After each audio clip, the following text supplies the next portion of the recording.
No, I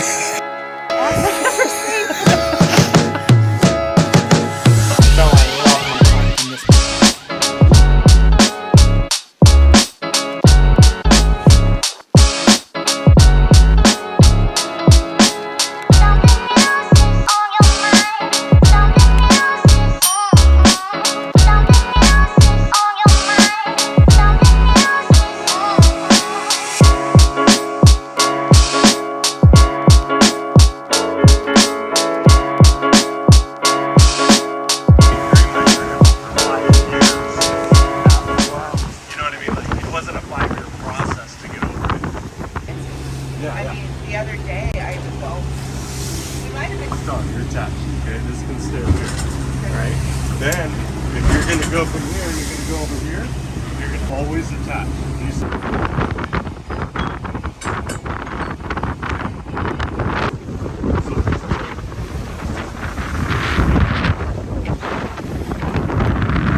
My dad spelled it.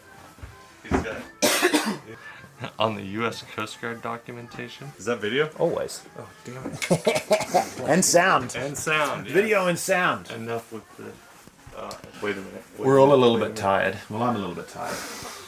But we've had a great meal of nachos tonight, which is great. And we've had an issue all week, all the last 2 days, where the engine...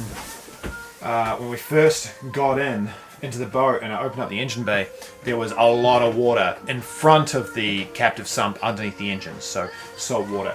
And it was captive in there because the feeders down into the bilge pump weren't running it through. So we cleaned all those out and we got all the water out, but we didn't know where that water was coming from. We had to dry it first.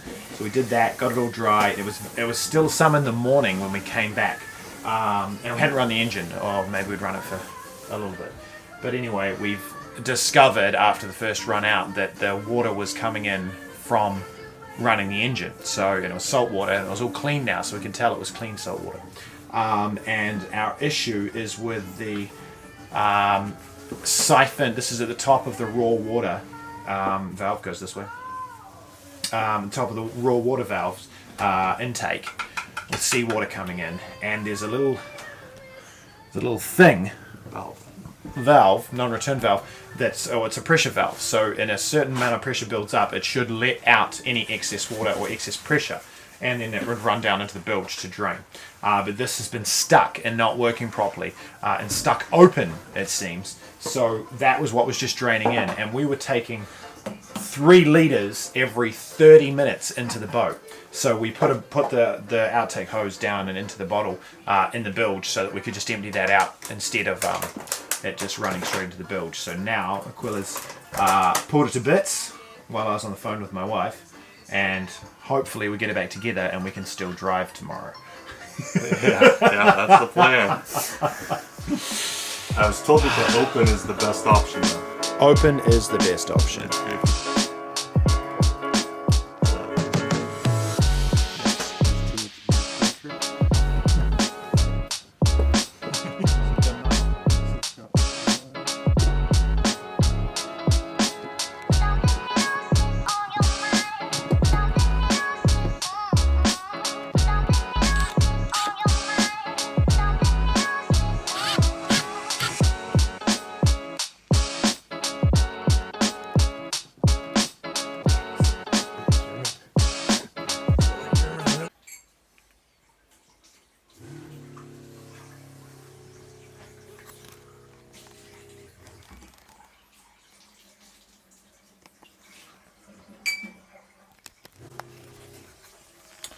Right, it's 5:10 in the morning and we're ready. Going to do the checks on the engine test to make sure what we've done is good, and we are out of here. It's hot tea and night sailing time because it's still quite dark, but it's mild outside, which is nice. So got a bit of a headache, I want to get home for New Year's Eve though.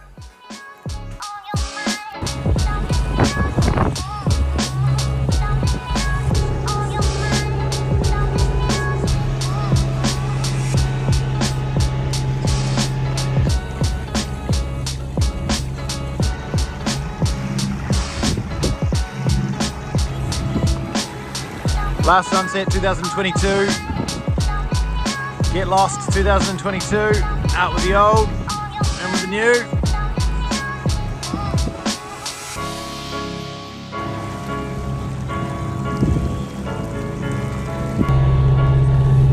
So just been up for another wander around check, and it's dark now obviously and it's really calm, but our starboard nav light is out. So when we're in the marine store doing any trips like this, or just on your boat, you should always have spares. So we have these spare emergency nav lights. So pull one of these off, you pull this little tab out. Yeah, let's do this. You pull this little tab out. This is stopping the battery terminal contacting, and then you can turn on the nav light. So that'll last, actually what do they say that'll last? 12 hours battery life, yeah, so they're good. They don't really last if you like use them and then put them away. They don't last so great like that, but they're good for this emergency or for the tender at night if you've got a bigger, faster tender with no lights on. Currently not working nav light. New nav light.